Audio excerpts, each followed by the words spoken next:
Today on Impossible Engineering, the largest movable building in the world. My first reaction was how huge this thing is. Absolutely mind-blowing.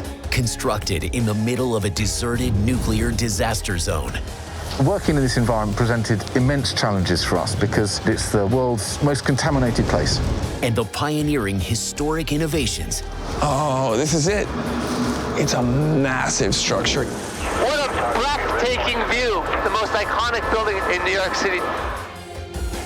That made the impossible possible.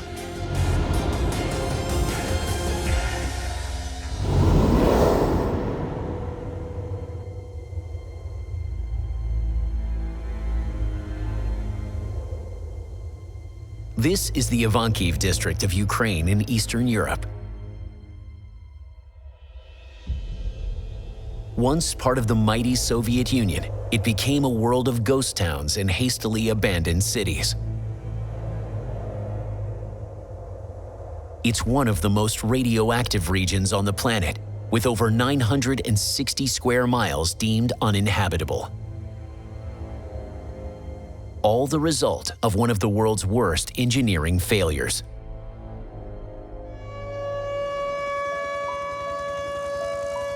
In 1986, a routine safety test went devastatingly wrong at the Chernobyl nuclear power plant, and a series of explosions spread clouds of deadly radiation across Europe and beyond. Safety teams rushed to cover the wrecked reactor with a rapidly constructed concrete box. The emergency measure was a temporary fix to contain the danger. But now, 30 years later, the structure around the damaged reactor is at serious risk of failure, threatening all of Europe once again.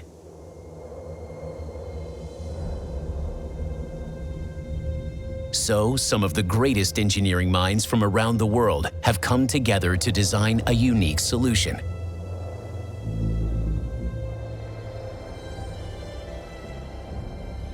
A giant protective container known as the new safe confinement.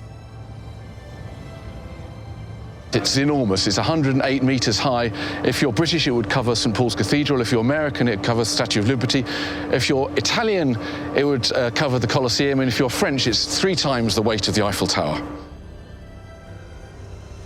This is absolutely a one-of-a-kind structure. It is, in fact, the largest man-made movable land structure ever built. Weighs 36,000 tons, 257 meters wide, and has a length of 160 meters. It's huge, and no one has ever built anything like this before. But this is more than just a building. It's a machine designed to facilitate one of the most important ongoing engineering projects in history: dismantling and cleaning up the destroyed reactor. A task which could take more than 100 years.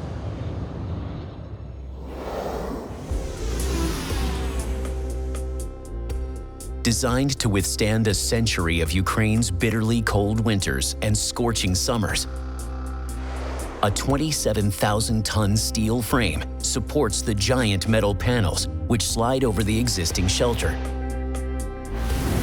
creating a barrier to stop radioactive dust from escaping.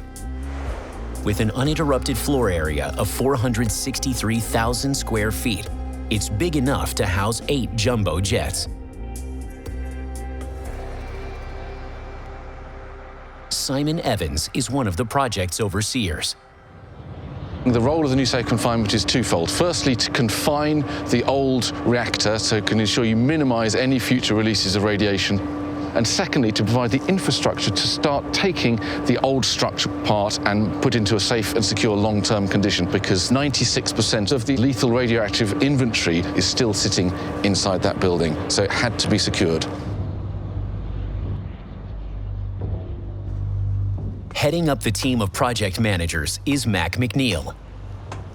The structure that was built over the reactor was constructed in 6 months following the actual disaster. Because it was such a radioactive environment, the people who worked on it could not use traditional construction methods. So the structure itself was never a very stable structure.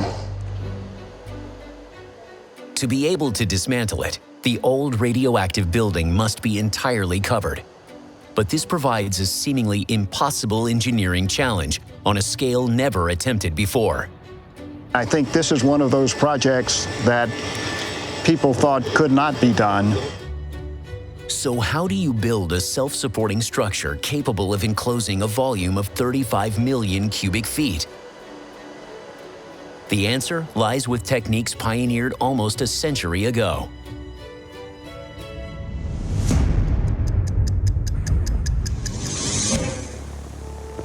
Once upon a time, airships were seen as the future of aviation. But their sheer magnitude presented a problem: storage space. That solution would come from Czech-born airship pioneer Carl Arnstein. To build and house his mighty machines, Arnstein designed an unprecedented new hangar and built it in Akron, Ohio. Mechanical engineer Dan Dickrell is visiting to see how this groundbreaking structure could provide answers to the challenge engineers face in Chernobyl. Oh, this is it. This is the Akron Air Dock. It was built in 1929. At the time, it was the largest single room on Earth. The Akron Air Dock is almost 1,200 feet long, 328 feet wide, and 213 feet high, with a floor area of 387,000 square feet. We could fit the Statue of Liberty from side to side and the Empire State Building from end to end with just a little bit sticking out.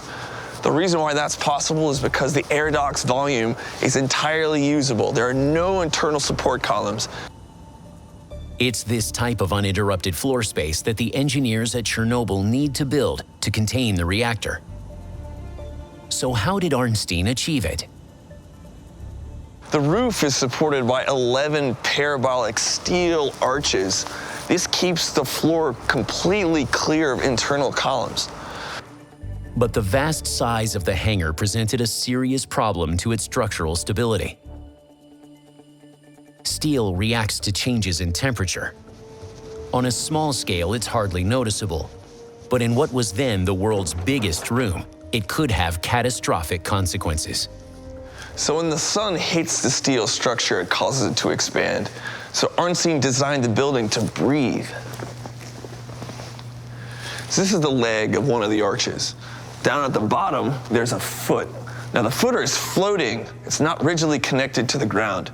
And this is the key innovation that allows the building to expand and contract as it heats and cools. If it was rigidly connected to the ground, the building would essentially rip itself apart.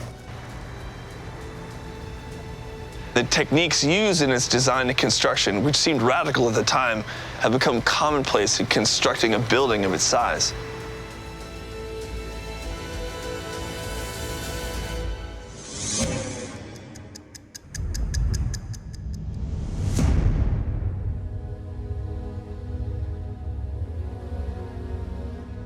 Engineers at Chernobyl must adapt this concept to create something big enough to contain the decaying carcass around the reactor, or they risk another nuclear disaster.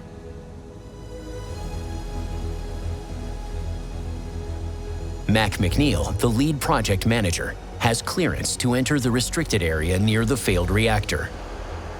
Now what you're looking at here is the structure that was built over the reactor very hastily in 1986 after it blew up. Over the last 30 years since the accident, the structure itself has continued to deteriorate. You can see a lot of corrosion on it, is showing the effects of weathering. And when you think of it, how huge this structure is, the dimensions of this new safe confinement are really spectacular. Like Arnstein's air dock, the structure of the new safe confinement relies on the power of the arch. The metal framework is made up of a series of 16 arched trusses standing at over 328 feet high. Those steel structures, very, very large, they are all bolted together. There's no welding on it. And there are over 600,000 bolts that hold it all together. It's a very, very complex structure, but it has to be because of the size and the overall weight of the arch.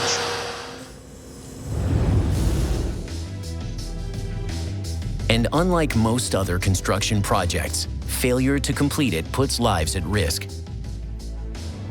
Because not only is the new safe confinement building a complicated, record-breaking structure, it also sits directly above one of the most irradiated places on Earth.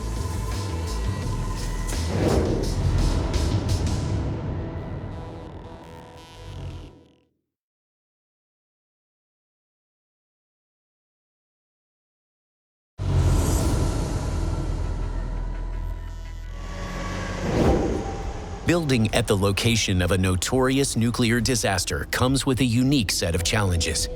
As one of the project leads at Chernobyl's new safe confinement, Simon Evans is well aware of his job site's hazardous conditions. It's an immensely time-sensitive project because the longer you delayed, the more dangerous it became. Careful around here. As the head of the project for its financiers, Simon Evans has special security clearance to go even deeper into the old reactor complex, to the heart of the disaster. It's an enormous facility and very, very complex and very difficult to find your way around. Security's tight due to the unspent nuclear material still present. The amount of time he can spend here is carefully controlled. Judgments are that you have around 200 tons of material sitting inside Unit 4, inside the sarcophagus, which is probably about 10 meters to our right, fortunately through lots of walls of thick concrete.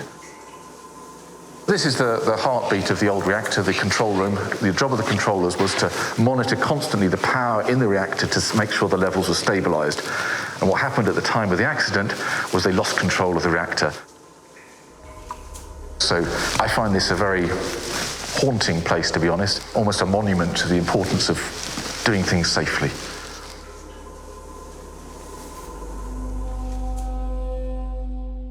Designing this vital structure is one thing.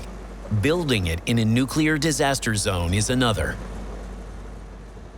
Working in this environment presented immense challenges for us. The first thing we had to do was clean the site, and then we had to make sure that we had all sorts of support facilities in place to enable many thousands of workers to come in over many years. The biggest challenge, of course, is radiation. Radiation levels vary around the Chernobyl site. Higher doses of radiation for extended periods of time can be fatal. This means that time workers spend in the most radioactive places has to be carefully monitored. Something project manager Cyril Fargier has experienced firsthand. The difference of radiation level between this place and really nearby the reactor is huge. To give you an idea, here a worker can work the whole year and not reach the limit. Whereas very close to the reactor, working 1 hour, we would reach the yearly limit. The solution the team came up with was to build the structure away from the reactor. They identified an area of less radioactive land and planned to carry out the main construction here, then move it into position over the reactor. But even here, the time the workers could spend on site was limited, so the decision was taken to construct the enormous roof section at ground level. But by solving one problem, they created another. Once the top part was built on the ground, the problem was how to lift it.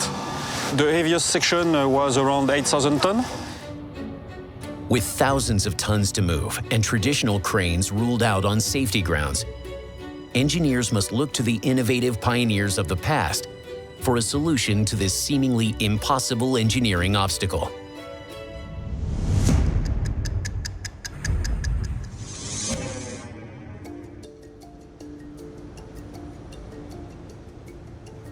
physicist Dr. Andrew Steele is in Munich, Germany, looking for answers that may help the team in Chernobyl. Almost 50 years ago, the city was preparing to host the upcoming 1972 Olympic Games. Wow, check this out.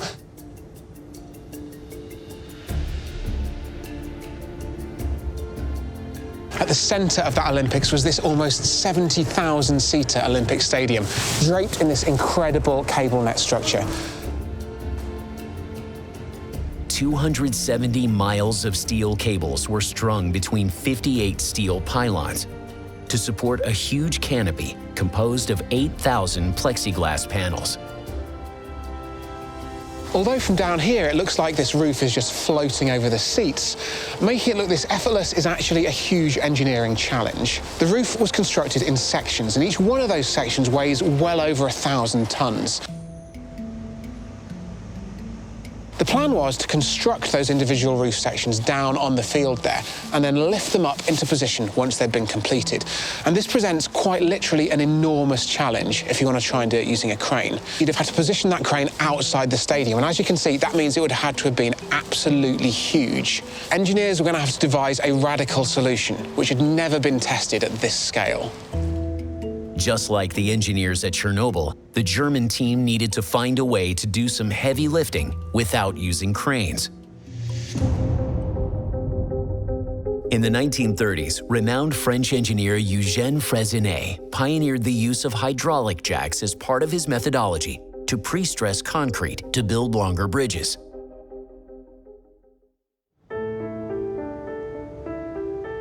The team in Munich had a theory that the hydraulic jacks that Freyssinet used to apply tension could also be used to lift such an enormous weight. Engineers decided to use an adapted and relatively untested version of Freyssinet system, known as strand jacking. This was a bold move. Strand jacking had never been used for a project of this size. With the opening ceremony of the Games looming, in June 1971, the engineers held their breath as the new technique was tried for the first time on this grand scale. And the way that these jacks works is they've got a couple of different anchors or wedges. One is fixed at the bottom, and that's going to be represented by my right hand here. And the other at the top is mobile, it's attached to a hydraulic ram, and that's going to be my left hand. So if I want to lift that weight down there, the first thing I've got to do is release this anchor at the bottom. Then the hydraulic ram does its stuff. And then when it gets to the top of its stroke, the clamp at the bottom grabs onto it again, which then means the hydraulic ram can move down, grab on, and then repeat. A great advantage of this strand jack system is that you can use them in conjunction with one another. So if you want to lift a heavier weight, you can use loads of them together in tandem to get them to do exactly the motion that you need.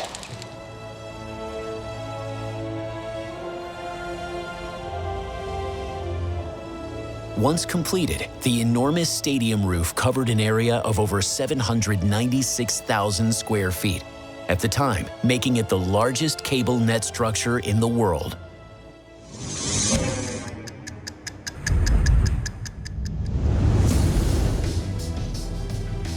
But can the Chernobyl engineers, racing to prevent another radiation leak, use this technique to solve their giant problem, how to raise the roof?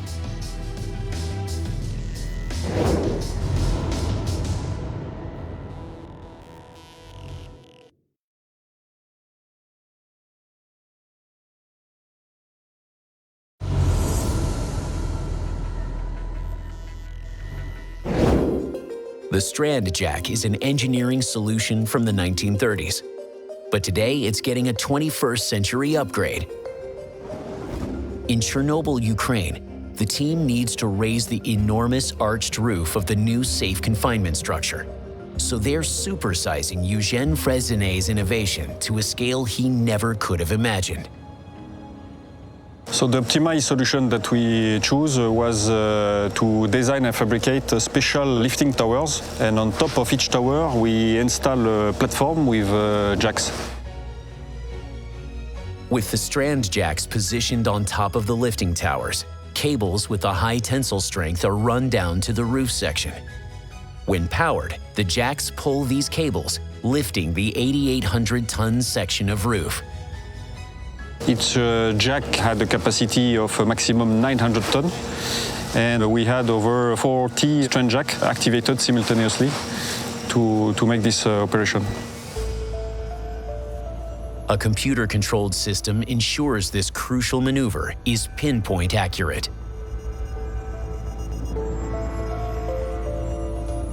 All the 10 lifting tower lift the structure in an evenly way, okay, very smoothly.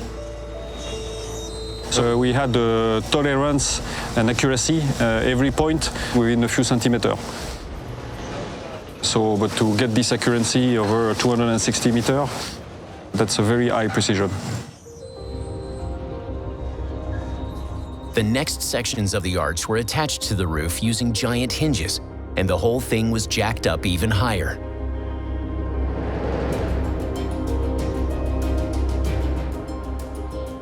Once it had topped out at 354 feet, it was time to repeat the whole process for the second part of the arch. There is excitement when you start an operation like this. You're even more excited at the end of the day when the mass has reached its altitude and is secured, and everybody is safe, and we have completed on time. It's totally a unique engineering work.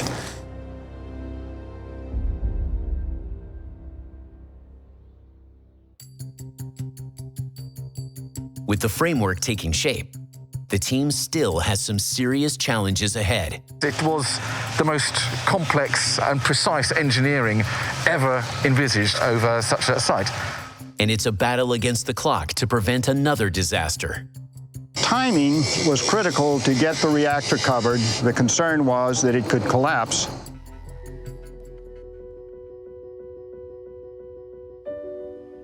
In the Ukraine, it's a race against time for the international team building the incredible new safe confinement to contain the damaged leaking reactor at the Chernobyl nuclear power plant. Costing over $2.2 billion, the giant arch is large enough to completely contain Big Ben. Mac McNeil heads up the project management team. Timing was critical to get the arch in place, get the reactor covered. It is not a stable structure, and ultimately the concern was that it could collapse. Of course, that could release another cloud of radiation, which no one wanted. However, before the colossal arch can be moved over the reactor, the structure has to be sealed. But finding a suitable material isn't easy. We need a material that will last 100 years because the deconstruction of the shelter could conceivably take a very, very long time. They need something capable of containing some of the most lethal materials on Earth, and that would last a century of extreme conditions in this radioactive wasteland.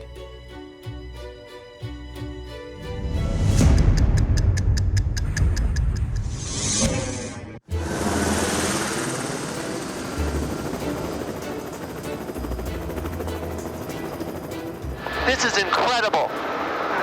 What a breathtaking view. The New York City skyline.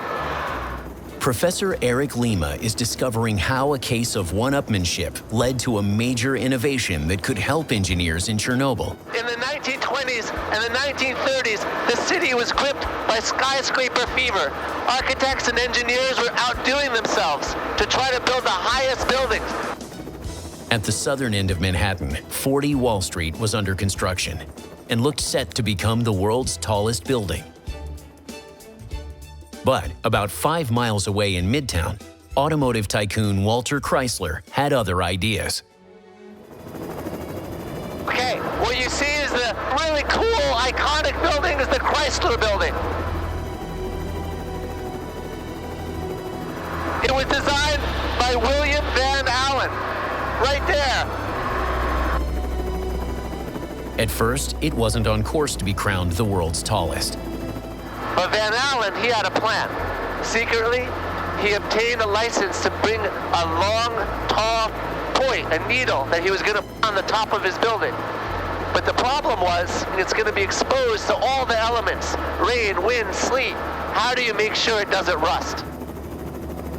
It's the same problem facing the engineers in Chernobyl.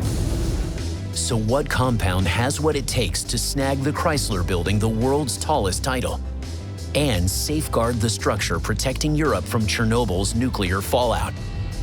For the answer, Van Allen and the new safe confinement team turn to the innovators of the past.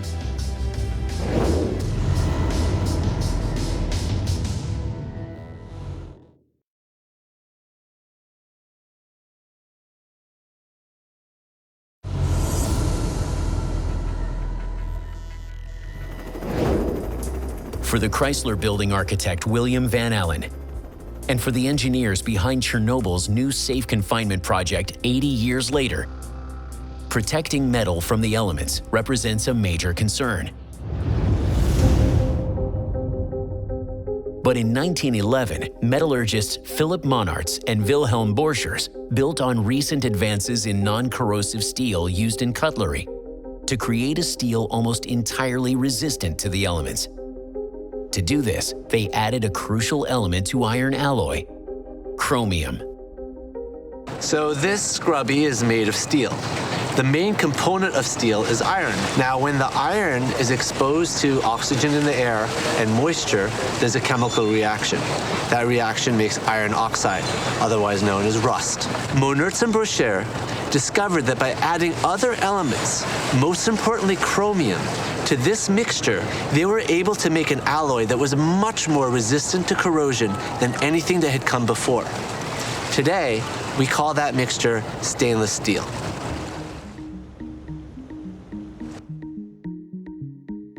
The chromium added to the alloy reacts with the oxygen to form a film a few atoms thick. This protects the material from other oxygen atoms contained in rainwater, which would react with the iron, causing rust.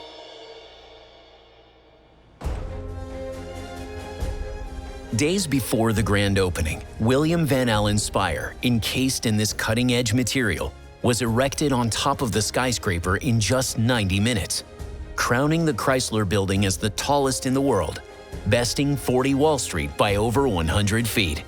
When the Chrysler Building was being constructed, stainless steel as a material was almost completely untested architecturally. And yet, when you look at it, over 80 years now, it's completely withstood the trials of time.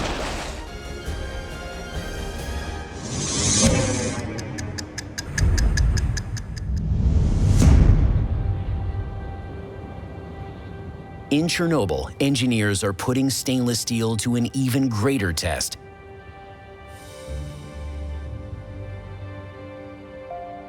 Protecting the world from another nuclear disaster. So there are a little more than 87,000 square meters of stainless steel covering the exterior of the arch. That's why you see the shiny appearance of the arch when you look at it.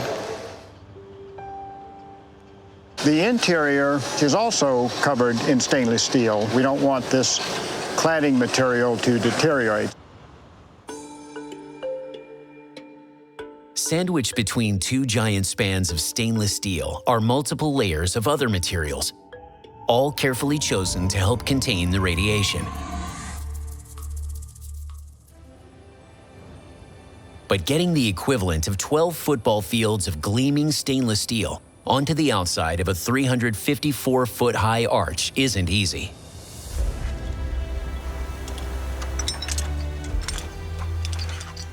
The material actually was put in place using workers that we called alpinists because they had to be in full, almost mountaineering gear, suspended from the roof of the arch to put all these in place. They're absolutely mind-blowing.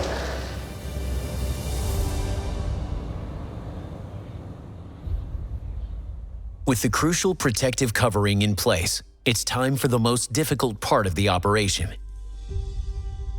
So how do you move such a vast building in some of the most radioactive conditions on Earth? With nearly 40,000 tons of steel to move and no margin for error, a single slip-up could have disastrous consequences.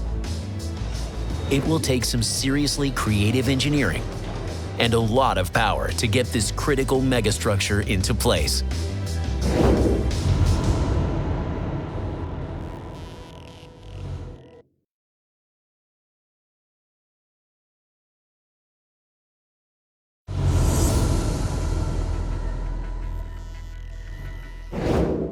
In the Ivánkiv district of Ukraine, the massive new safe confinement arch is ready to move into place over the site of the 1986 Chernobyl nuclear disaster. If the old reactor building is disturbed, it would have catastrophic consequences. So it's essential this process runs smoothly. Project manager Cyril Fargier is on hand for the operation. So you can see here the skidding beams. On these skidding beams, we had a Teflon pass. On top of it, we had what we call the skidding shoes with a stainless steel interface, which allow a very small friction coefficient when we were pushing the arch. But even with the Teflon-coated skidding beams, it still takes a lot of force to move nearly 40,000 tons. That force comes from a technology already used to lift the structure: hydraulic jacks. So we had the jacks which are pushing horizontally, and also there was jacks perpendicular to the beam in order to monitor and to compensate any slight deflection of the beam. In late 2016, the operation begins. Watching the process was surreal in many respects, because you could look at it from a very micro level and you could see the pistons moving very slowly. The whole arch seemed to object to moving because the noise it was making was like 10,000 fingernails on a blackboard. Yet when you looked up and saw this enormous structure over, did you really sort of start to feel the immense engineering that was in these pistons pushing? Basically, we were doing up to approximately 100 meters per day, but sometimes less. It's not a race. The objective was to do it in safety and in quality, and not to create any stress in this huge structure. As the structure approaches the old reactor building, it is the tensest moment of the operation. Carefully designed cutouts ensure the end wall clears all the protrusions from the reactor roof. So when the arch reached its final position, we were able to complete the enclosure. After 7 days of painstaking skidding, the structure lands in its final resting place. Sliding the arch was nerve-wracking, but when it had reached its final position, I'll confess I did feel a little bit emotional about it, because it was such an epic moment. It's extremely exciting because I believe right now in the world there is no such a project, so amazing in terms of size, dimension, challenge.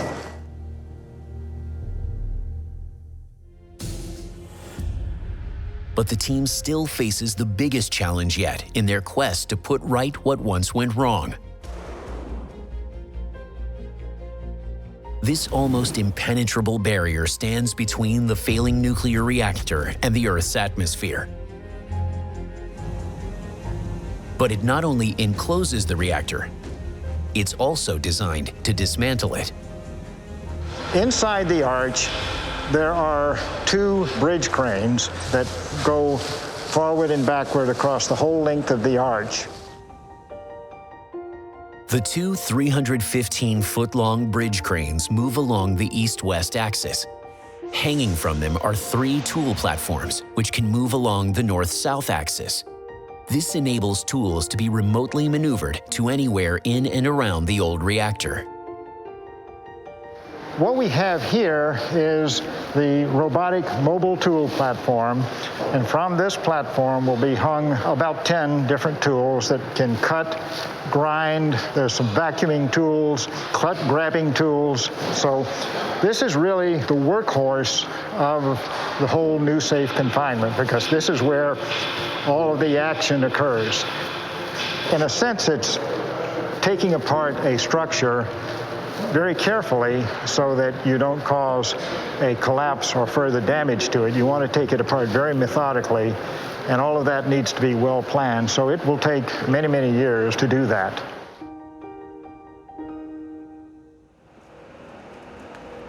As the dismantling process may take over 100 years, the surrounding structure and machinery need to be able to withstand not only the high levels of radiation, but any corrosion caused by humidity. The area most at risk is the giant metal framework. Unlike the stainless steel covering that surrounds it, this is made from carbon steel, which, if left untreated, could be prone to rust. So how do engineers protect these metal masses from over a century's worth of destructive moisture? For the answer to that question, they must look to a remarkable innovation of the past.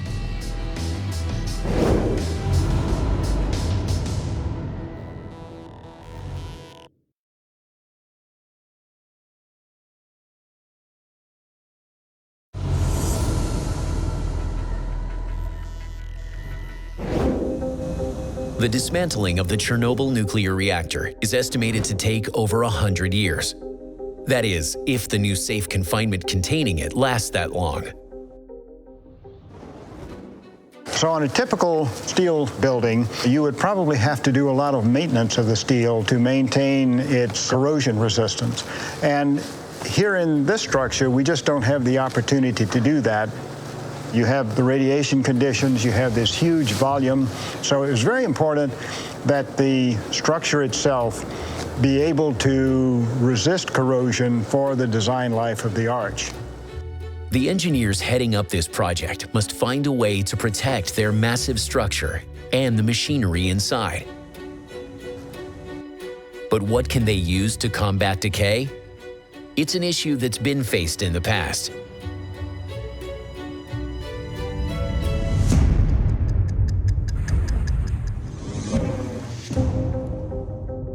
American chemistry professor Walter A. Patrick patented a method to process silicon, a chemical element found in sand, to mass-produce silica gel, a substance which had a quality the U.S. Navy needed after World War II to preserve its fleet of battleships for future use.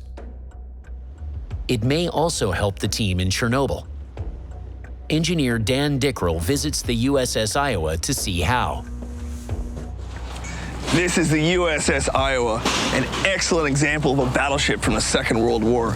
She entered service in 1943, saw active combat duty, but was decommissioned shortly thereafter and placed into reserve. If you look at her, she's in amazing condition, very well preserved. How is that possible? For a 75-year-old, she looks great. Well, it's all down to this stuff right here, silica gel.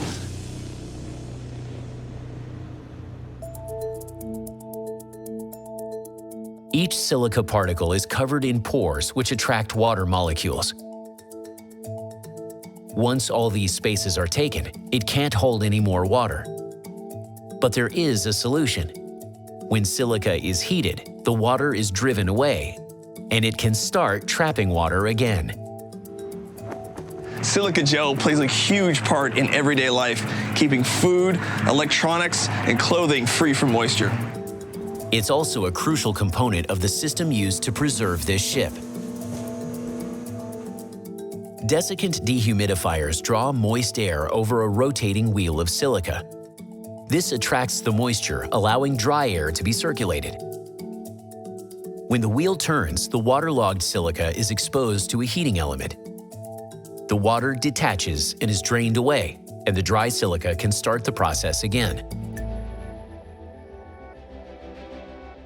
By installing dehumidifiers on the mothballed ships, the Navy engineers were able to lower the humidity and prevent them from rusting. Oh, this is the old communication center. All this stuff is very sensitive to moisture. Still in actually really good shape. Thanks to silica, the reserve fleet was kept in great condition and ready for speedy reactivation.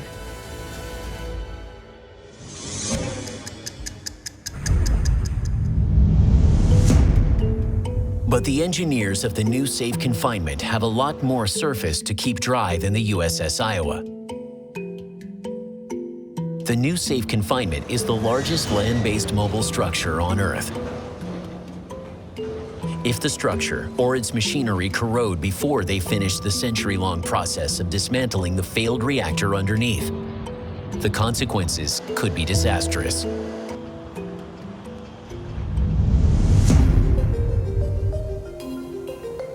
In Chernobyl, engineers have taken Patrick's method and implemented it on a much, much bigger scale.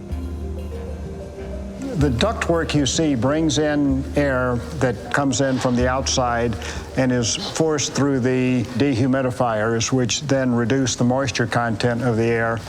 The key component, the actual drying material, is silicon.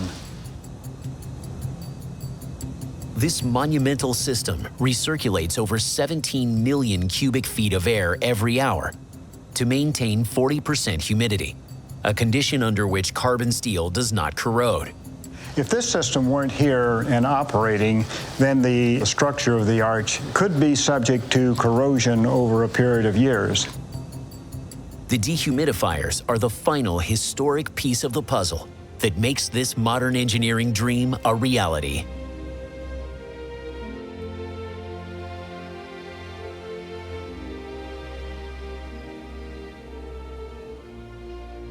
The new safe confinement is carefully constructed on one of the most contaminated pieces of land on the planet.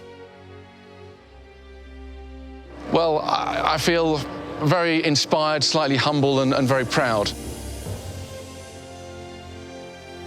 You know, it takes a lot of human ingenuity, a lot of good engineering design, a lot of very thoughtful planning, and always, always attention to safety. The unprecedented and ambitious project stands as testament to the Herculean effort of a truly international team. It's an immense example of what the international community can do when they all pull together with a shared objective. Being a part of that legacy really gives me a feeling that I have contributed something to the people of Ukraine, to the people of Europe, and perhaps to the people of the world as well. By building on the work of the inspirational pioneers of the past, supersizing their ideas, and breaking new ground themselves, the engineers have succeeded in making the impossible possible.